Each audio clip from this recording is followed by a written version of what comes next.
Então, Laís, me conta, o que te motivou a pesquisar pessoas idosas, pessoas velhas? Certo.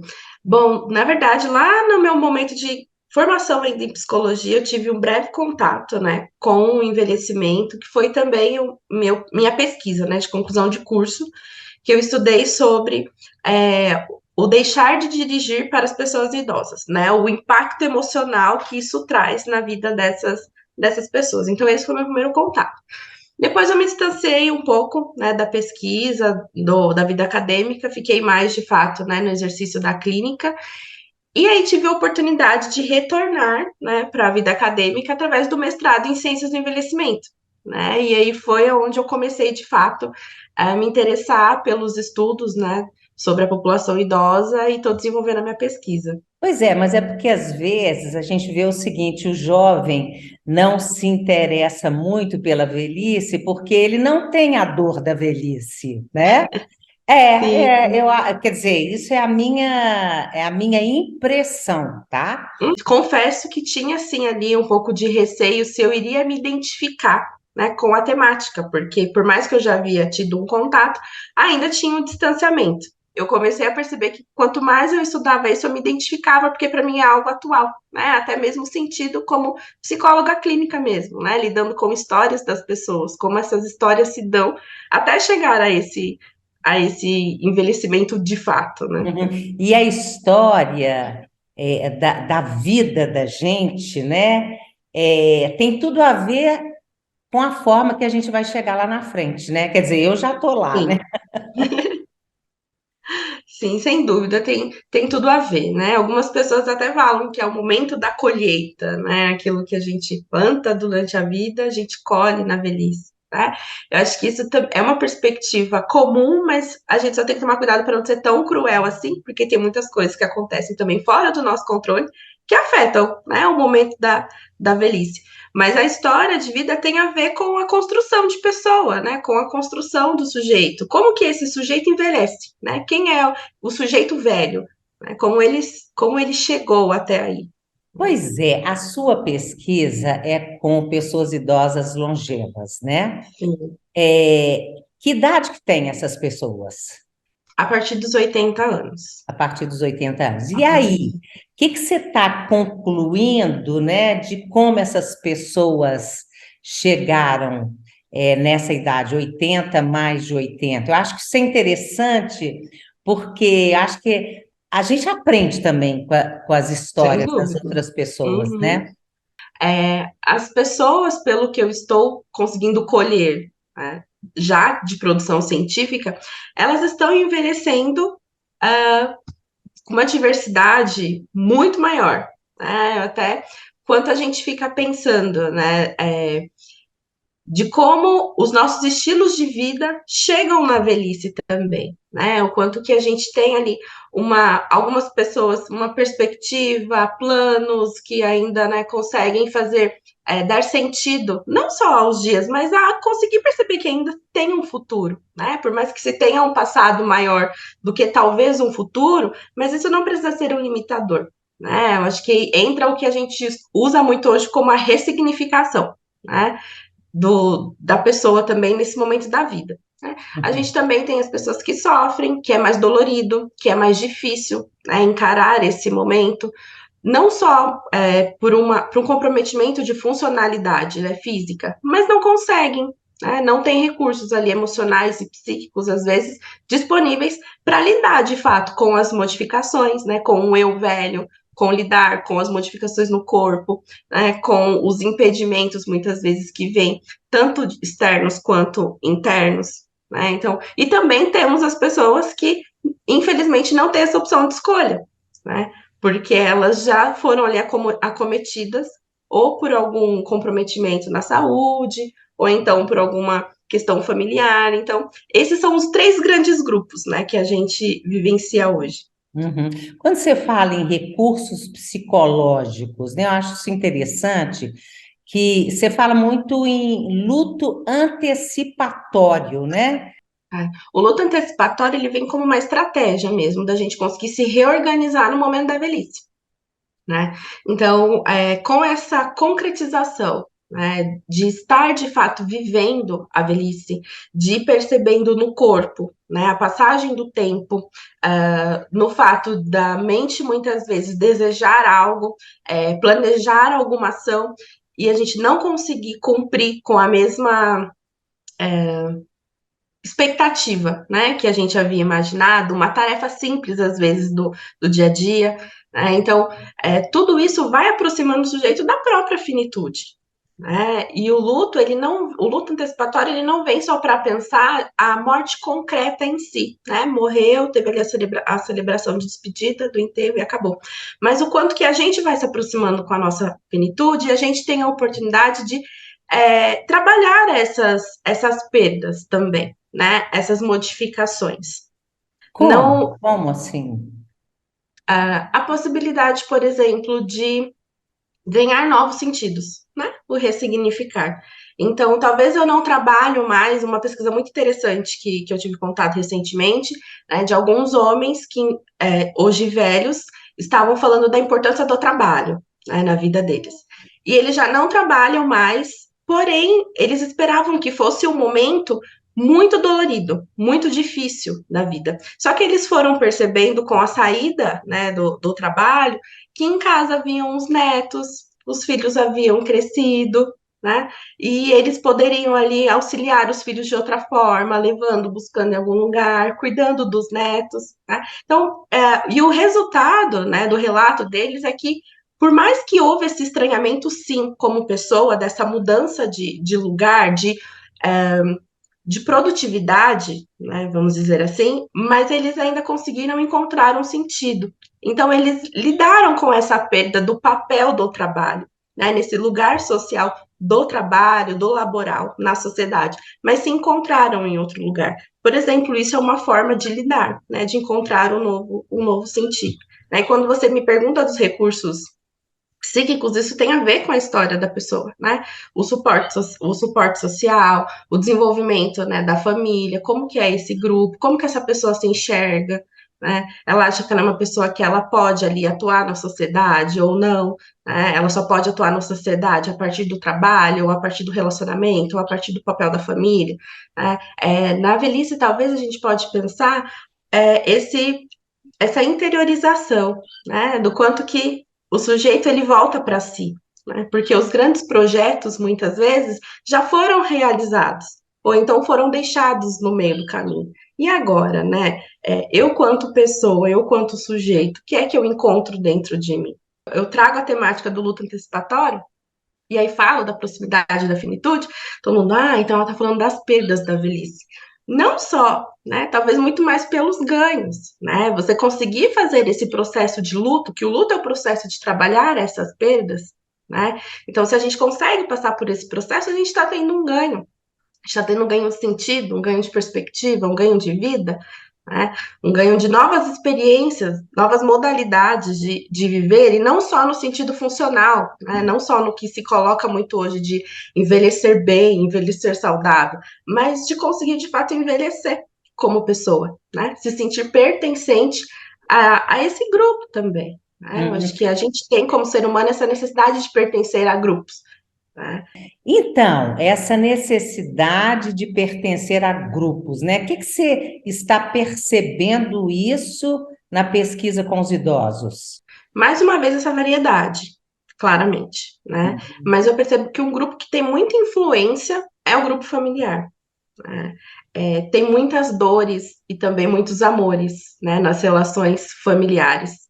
E isso desperta e talvez se intensifica mais no período da velhice. Né? Então, as pesquisas que eu estou tendo contato estão trazendo essas informações para mim. Né? Que às vezes, por exemplo, quando a gente vai pensar na autonomia dessa pessoa, né, diferente aí da independência, que a gente encontra, né, pessoas idosas muito independentes, mas com relações familiares, às vezes, tão sensíveis que não conseguem exercitar a sua própria autonomia. Então, às vezes, essa pessoa, ela ajuda a família financeiramente, ela cuida dos netos, ela cuida ainda dos filhos, ela tá ali sempre servindo como suporte, então ela tem uma independência e pode até então colaborar também com essas outras pessoas, mas é colocado muitas vezes nesse grupo familiar como a pessoa velha, o velho obsoleto, né? Aquilo que aparentemente já não serve mais para nada. É Né? E isso engraçado, tem né? muito feito. Serve para a necessidade da família, mas na hora da pessoa idosa se posicionar, isso não é tão Então, reconhecido, né? exatamente. Então, também não tem esse espaço para a pessoa existir, né? Para a pessoa conseguir manifestar ali as suas vontades, conseguir colaborar de uma maneira ativa com a construção, né? E com o dia a dia também desse grupo. Então, esse é um dos principais impactos que eu percebo hoje com as pesquisas, né? Desse grupo familiar em si. E Uhum. também tem ali a inserção com os outros grupos, né? Com outros grupos de pessoas também idosas, ou até mesmo hoje questões intergeracionais, né, que é algo que a gente também trabalha bastante no mestrado, né, que a gente pesquisa e também tenta promover aí atividades aonde esses encontros ocorram. Então, também está sendo uma perspectiva muito rica, né, para a gente É. conseguir fazer essa troca. Quando você fala em intergeracionalidade, que eu acho, você falou, eu também acho fundamental, eu sou uma pessoa velha, né? Então eu posso dizer. Que tipo de atividade você tem estudado que pode funcionar mais? É porque eu já vi muito assim, visitando lares para idosos e LPIs, né? Aí vai um Uhum, dia uma escola, uma turma da escola vai lá, faz uma apresentação para os idosos e tchau, faz um lanchinho e tchau. Eu não sei, não tenho contato, não tenho a conversa, não tenho a escuta, não sei. Por isso que eu estou te perguntando isso. sim. Muitas vezes falta aquele elemento de ligação, né? O que é que aproxima, né, essas gerações? O que é que dá sentido a essas relações? Né? Então, esse não é só abrir um lugar para que essas pessoas possam vir e falar, ah, estou aqui, né? Não é só marcar presença, mas Isso. colocar essas pessoas na construção. Né? Eu acho que os projetos que tenham cuidado de trazer tanto os considerados jovens adultos e os velhos, né, para construir não só perspectivas sobre a velhice, né, mas, por exemplo, a gente tem um projeto que é Cinecultura, o nome, né, e aí a proposta é que através da exibição de filmes a gente consiga discutir é, com esse público, né, todas as gerações, as temáticas voltadas da velhice, até para conseguir compreender esses múltiplos olhares e aproximar-se de uma construção mais real, né? Sair dos dois polos, né? Ou um período da vida que a gente só perde, é super limitado, ou então também uma certa idealização que a velhice é tudo de bom, maravilhosa, que nada nos aflige, porque a gente não tem mais nada a perder e a gente não precisa se preocupar com nada, porque isso também não é. Né? A velhice É, é. também é uma idealização. Então, dar espaço para essas construções. Né? Nesse projeto, a gente sempre busca fazer isso. Por Uhum. exemplo, sabe que é interessante que na maior parte das pesquisas que eu consigo, que os autores conseguem ali colocar a forma que a pesquisa afetou a eles, é sempre a partir da conversa, né?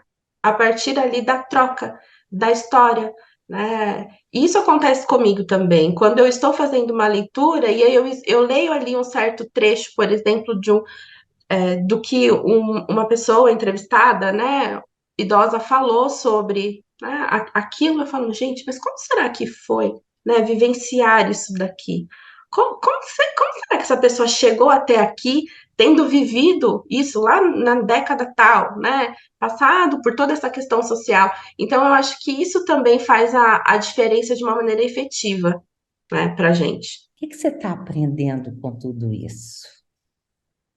Eu estou aprendendo que viver dá trabalho. Sinceramente, eu tô aprendendo que viver dá trabalho, e não é uma questão de valer mais ou valer menos a pena, né? Mas quando a gente segmenta muito também, né? Vou estudar sobre os velhos, vou estudar sobre os jovens, a gente também não tá, vamos dizer assim, não tá vendo a vida de uma forma integral, né? Às vezes a gente tá até repetindo o que já se vinha fazendo antes, mas em novos moldes, né? Então, para mim, o que eu principalmente estou aprendendo estudando a velhice é que é a vida toda, né? A gente estuda aquela pessoa por inteiro, né? O que essa pessoa me conta da história dela, ou a dificuldade dela de conseguir elaborar, né? O fato de, não consigo mais usar, por exemplo, tapetes na minha casa, porque o médico recomendou, a TO me recomendou, porque senão eu vou escorregar, né? Isso tem um sentido, isso tem um significado, não é só uma retirada de um tapete, por exemplo, né? Isso não é uma limitação em si, é sim a gente conseguir se adequar, né, às necessidades que a gente tem agora. Do mesmo jeito, quando a gente tem um neném em casa, né, um bebê que começa a engatinhar, a gente arranca todas as coisas de cima da estante, né? Não é porque ele tem uma limitação, é porque ele está se desenvolvendo, né? E ele É, precisa daquilo. aham. Engraçado que isso, para mim, não. Eu tenho 67 anos, né? Eu adoro tapete e eu tenho tapetes maravilhosos. Tudo recolhido. Tirei Então, tudo. É claro que a casa ficava mais bonita, né, e tal. Mas eu falei, gente, vou tirar. Não só por mim, pelo meu marido, mas pelos meus irmãos, porque está todo mundo já velho, digamos assim, né? Ou seja, para mim, não teve problema. Sem problema nenhum, sabe? mas Agora, tem alguma história de alguma dessas pessoas que você está entrevistando, que você está pesquisando, que te chama mais atenção? o que no geral, aí eu vou te falar no geral, o que colando, né, as minhas informações ali, o que me chama muito a atenção é a forma que as pessoas lidam de fato com a velhice, muitas vezes de uma maneira mais simples e mais funcional, né, para elas. Mas a gente tem a necessidade de generalizar as coisas. E aí vem um sofrimento também nessas pessoas de ter que se encaixar ou no velho saudável e ativo, né? Ou na vovozinha que fica ali tricotando e fazendo o bolinho de chuva, né? Infelizmente, a gente ainda tem essas perspectivas, né?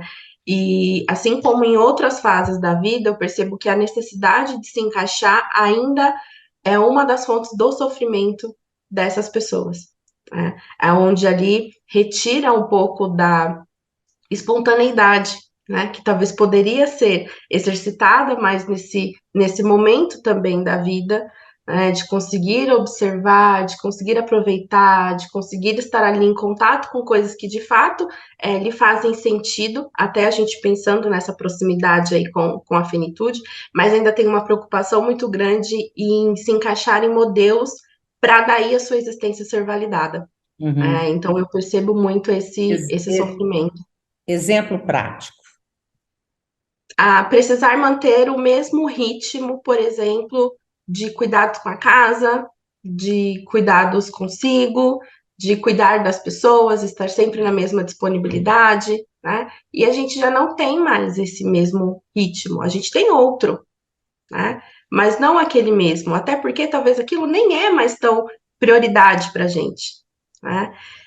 E aí, ao invés de ir de fato para o que é essa prioridade, né? A gente fica ali tentando seguir esse modelo porque é assim que a gente foi aceito. É assim que a gente foi aceito pela família, assim que a gente foi aceito pelos amigos, e nos retira ali essa possibilidade de entender. Então tá, mas hoje eu sou quem, né?